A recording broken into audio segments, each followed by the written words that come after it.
संतों का क्षण और भंडारे का कण ये बड़ी वैल्यू करता है। संतों का क्षण बहुत महत्वपूर्ण है और भंडारे का अन्न कण बहुत महत्वपूर्ण है। संत का एक क्षण व्यक्ति का हर प्रकार से उद्धार करने में सक्षम है और भंडारे का एक कण भी अगर आपको आपके भाग्य के आधार पर प्राप्त हो जाए तो आपका उद्धार हो जाएगा। भक्ति मां ने कहा कि रुकिए। नारद जी महाराज ने जब भक्ति जी को देखा तो एक लौकिक दृष्टिकोण भी है कि किसी भी माँ का बेटा अगर दुखी होगा तो माँ को मन से कभी अच्छा नहीं लगेगा। क्यों अच्छा नहीं लगेगा? क्योंकि दुर्गा सती कहती है कुपुत्रो जायेत क्वचिदपि कुमाता न भवति। बेटा तो कुपुत्र हो सकता है परंतु माँ कभी कुमाता नहीं हो सकती। माँ को बहुत दुख है कि उसके दोनों बेटे बूढ़े हैं और माँ जवान है। नारद जी को उसी संबंध में प्रार्थना किया कि आप कुछ भी करो, अब मेरी इच्छा है, बहुत हो गया। अब मैं चाहती हूं कि मैं अपने निजी स्वरूप में आऊं और मेरे पुत्र अपने निजी स्वरूप में आए। यानी भक्ति स्वयं चाहती है कि ज्ञान और वैराग्य का प्राकट्य हो।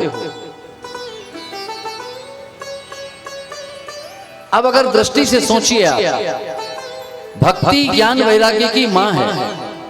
अब वो नारद जी सदगुरु से प्रार्थना कर रही है कि मैं चाहती हूं कि मेरे बेटे इस वृद्धावस्था से जागृत होकर अपनी निज अवस्था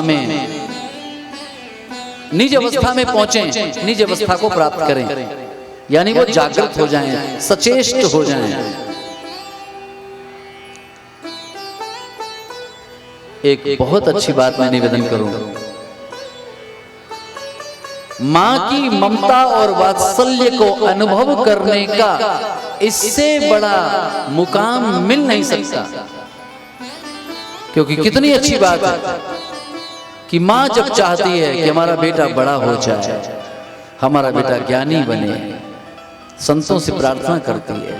और एक बात, कोई भी मां हो वो सदा महात्माओं, गुरुओं, संतों और देवालयों में भगवान आदि से एक ही प्रार्थना करती रहती है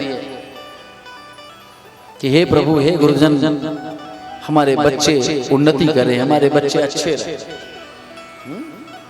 आज अगर भक्ति मां ने ये प्रार्थना की है तो नारद जी महाराज कहते हैं चिंता मत करो।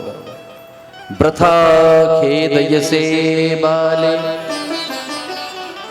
अहो चिंता तुरा भृशम। आप चिंता मत करो, मैं उसकी व्यवस्था करूंगा।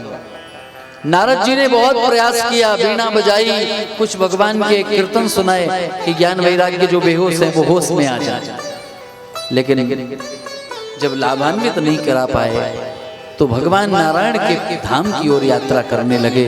सोचने लगे कि चलो जाएंगे, भगवान से पूछेंगे कि अब किस प्रकार से ज्ञान और वैराग्य को जागृत किया जा सकता है।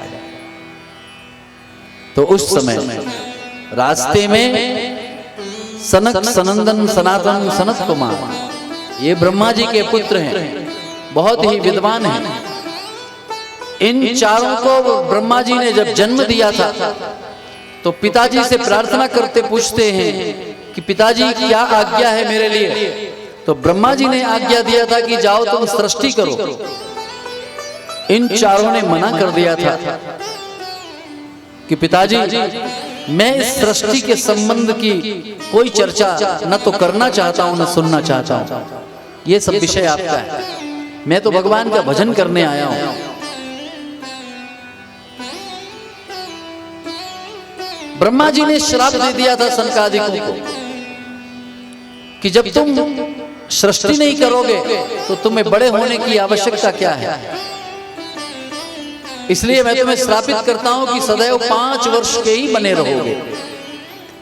पिता ने सनकादिकों को श्राप दे दिया कि हमेशा 5 साल के बने रहो। लेकिन ये श्राप नहीं है भाई साहब, ये तो पिता का आशीर्वाद बन गया।